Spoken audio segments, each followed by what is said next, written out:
ಸಿಂಹರಾಶಿ ಗ್ರಹಗತಿಗಳು ಚೆನ್ನಾಗಿದ್ದಾಗ ನಮ್ಮ ಕೆಲಸಗಳೆಲ್ಲವೂ ಕೂಡ ತನ್ನಿಂದ ತಾನೇ ಒಂದೊಂದಾಗಿ ಮುಗಿತಾ ಬರುತ್ತೆ. ಎಲ್ಲ ಕೆಲಸಗಳು ಕೂಡ ಕೈಗೂಡ್ತಕ್ಕಂಥದ್ದಾಗುತ್ತೆ. ಆದಾಯ ಹೆಚ್ಚಾಗುವಂಥದ್ದಿದೆ. ರಿಯಲ್ ಎಸ್ಟೇಟ್ ಉದ್ಯಮ ಕೈ ಹಿಡಿತಕ್ಕಂಥದ್ದಾಗುತ್ತೆ. ಯಾರು ರಿಯಲ್ ಎಸ್ಟೇಟ್ ಉದ್ಯಮವನ್ನು ಪ್ರವೃತ್ತಿಯಾಗಿ ಅಳವಡಿಸ್ಕೊಂಡಿದ್ದೀರಿ, ಅದನ್ನು ಆಶ್ರಯ ಮಾಡಿಕೊಂಡಿದ್ದೀರಿ, ಅವರಿಗೆ ಅನುಕೂಲವಾಗ್ತಕ್ಕಂಥದ್ದು. ಧಾರ್ಮಿಕ ವಿಚಾರಕ್ಕೆ ಹಣ ವ್ಯಯವಾಗುತ್ತೆ.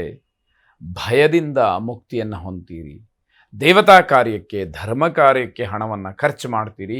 ಮನಸ್ಸಿನಲ್ಲಿದ್ದಂತಹ ಆತಂಕ, ಭಯ ಇವೆಲ್ಲವೂ ಕೂಡ ದೂರವಾಗ್ತಕ್ಕಂಥದ್ದು. ಭಗವಂತನ ಆಶ್ರಯ, ಭಗವಂತನ ಅಭಯ ನಮಗೆ ಸಿಕ್ಕಿದೆ ಅಂತ ಹೇಳಿ ಮನಸ್ಸಿಗೆ ಸಮಾಧಾನ ಆಗ್ತಕ್ಕಂಥದ್ದು.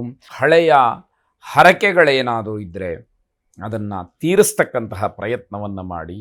ಹರಕೆ 12 ವರ್ಷ ಅಂತ ಹೇಳಿ ಗಾದೆ ಮಾತನ್ನು ಹೇಳ್ತಾರೆ. ಆದರೆ ನಮಗೆ ಜ್ಞಾಪಕವಾದ ತಕ್ಷಣ ಅದನ್ನು ತೀರಿಸ್ತಕ್ಕಂಥದ್ದು ಒಳಿತಾಗಿರುತ್ತೆ.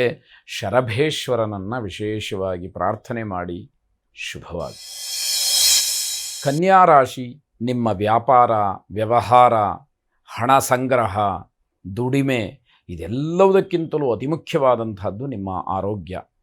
ಆರೋಗ್ಯದ ಬಗ್ಗೆ ಹೆಚ್ಚು ಗಮನವನ್ನು ಕೊಡಿ. ಆರೋಗ್ಯ ಒಂದು ಚೆನ್ನಾಗಿದ್ದರೆ ಏನನ್ನು ಬೇಕಾದರೂ ಕೂಡ ಸಾಧನೆಯನ್ನು ಮಾಡಬಹುದು, ಎಲ್ಲವನ್ನು ಕೂಡ ಗಳಿಸಬಹುದು ಅಂತ ಅರ್ಥ.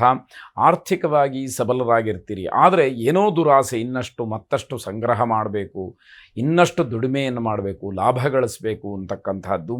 ವ್ಯಾಪಾರಿಗಳಿಗೆ ಸಣ್ಣ ಪ್ರಮಾಣದ ಲಾಭ, ನಷ್ಟ ಅಂತೂ ಆಗೋದಿಲ್ಲ. ಅದು ಮನಸ್ಸಿಗೆ ಸಮಾಧಾನವಾಗ್ತಕ್ಕಂಥದ್ದು. ಸಮಯವಿದ್ದಷ್ಟು ಕೂಡ ಕೆಲಸವನ್ನು ಮಾಡಬೇಕು, ಸಂಪಾದನೆಯನ್ನು ಮಾಡಬೇಕು ಅಂತಕ್ಕಂಥದ್ದು ಪ್ರತಿ ಕ್ಷಣವೂ ಕೂಡ ಆಲೋಚನೆಗೆ ಬರ್ತಾ ಇರುತ್ತೆ. ಆದರೆ ಆರೋಗ್ಯದ ಬಗ್ಗೆ ತಾತ್ಸಾರವನ್ನು ಮಾಡಿದಾಗ ಎಷ್ಟು ಸಂಪಾದನೆ ಮಾಡ್ತಿರೋ, ಎಷ್ಟು ಉಳಿಸಿರ್ತಿರೋ, ಎಷ್ಟು ಗಳಿಸಿರ್ತಿರೋ ಅವೆಲ್ಲವೂ ಕೂಡ ಖರ್ಚಾಗಿ ಹೋಗ್ತಕ್ಕಂಥದ್ದು. ಆಗ ಇನ್ನಷ್ಟು ದುಃಖ ನಿಮ್ಮನ್ನು ಆವರಿಸ್ಕೊಳ್ತಕ್ಕಂಥದ್ದಾಗತ್ತೆ. ವೈವಾಹಿಕ ಜೀವನದಲ್ಲಿ ಕಹಿಯ ಅನುಭವವೇ ಹೆಚ್ಚಾಗಿರ್ತಕ್ಕಂಥದ್ದು. ನಿಮ್ಮ ಕಾರ್ಯಕ್ಷೇತ್ರವನ್ನು ಮತ್ತಷ್ಟು ವಿಸ್ತಾರ ಮಾಡಬೇಕು ಅಂತಕ್ಕಂತಹ ಆಲೋಚನೆ ಮನಸ್ಸಿನಲ್ಲಿ ಬರುವಂಥದ್ದಾಗತ್ತೆ. ಅದಕ್ಕೆ ಪ್ರಯತ್ನವನ್ನು ಮಾಡಿ. ಆದರೆ ಮತ್ತೆ ಹೇಳ್ತಕ್ಕಂಥದ್ದು ಆರೋಗ್ಯದ ಬಗ್ಗೆ ಹೆಚ್ಚು ಗಮನವನ್ನು ಕೊಡಿ ಅನ್ನುವಂಥದ್ದು. ಪಾರ್ವತೀ ದೇವಿಯನ್ನು ಪ್ರಾರ್ಥನೆ ಮಾಡಿ. ಆ ಜಗನ್ಮಾತೆಯ ಅನುಗ್ರಹದಿಂದ ನಿಮ್ಮ ಆರೋಗ್ಯದಲ್ಲಿ ವ್ಯತ್ಯಾಸ ಆಗ್ತಕ್ಕಂಥದ್ದು ಕಡಿಮೆ ಆಗಲಿ. ಅದರಿಂದ ನೀವು ಮುಕ್ತರಾಗಿ. ಶುಭವಾಗಿ. ತುಲಾರಾಶಿ, ಜಗಳದಿಂದ ಬಂಧುಗಳಲ್ಲಿ ಮಾತನ್ನು ಬಿಡಬಹುದು. ಮಾತಿಗೆ ಮಾತು ಬೆಳೆದು ದೊಡ್ಡವರು ಚಿಕ್ಕವರು ಅಂತಕ್ಕಂತಹ ಒಂದು ಯಾವುದೇ ಯೋಚನೆಗಳಿಲ್ಲದೆ ಮಾತಾಡ್ತಕ್ಕಂಥದ್ದು ಬಂಧುಗಳಲ್ಲಿ ವಿರಸವನ್ನು ಉಂಟು ಮಾಡುತ್ತೆ. ಮನಸ್ತಾಪಕ್ಕೆ ಅದು ಕಾರಣವಾಗುತ್ತೆ ಅಂತ ಹೇಳಬೇಕು.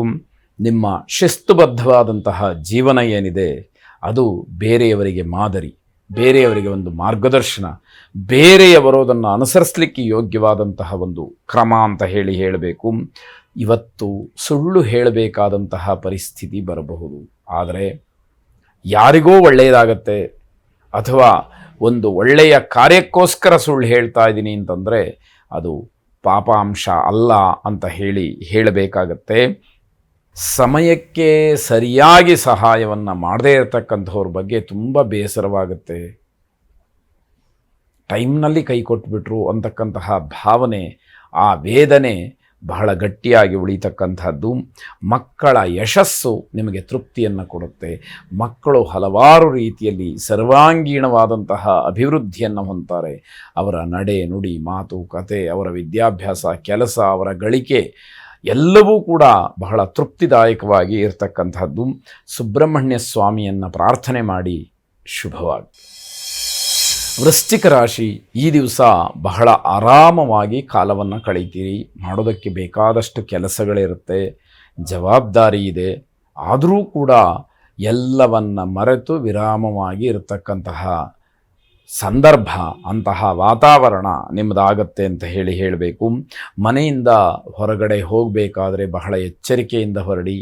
ಅಪಾಯದ ಸೂಚನೆ ಕಾಣ್ತಾ ಇರತಕ್ಕಂಥದ್ದು.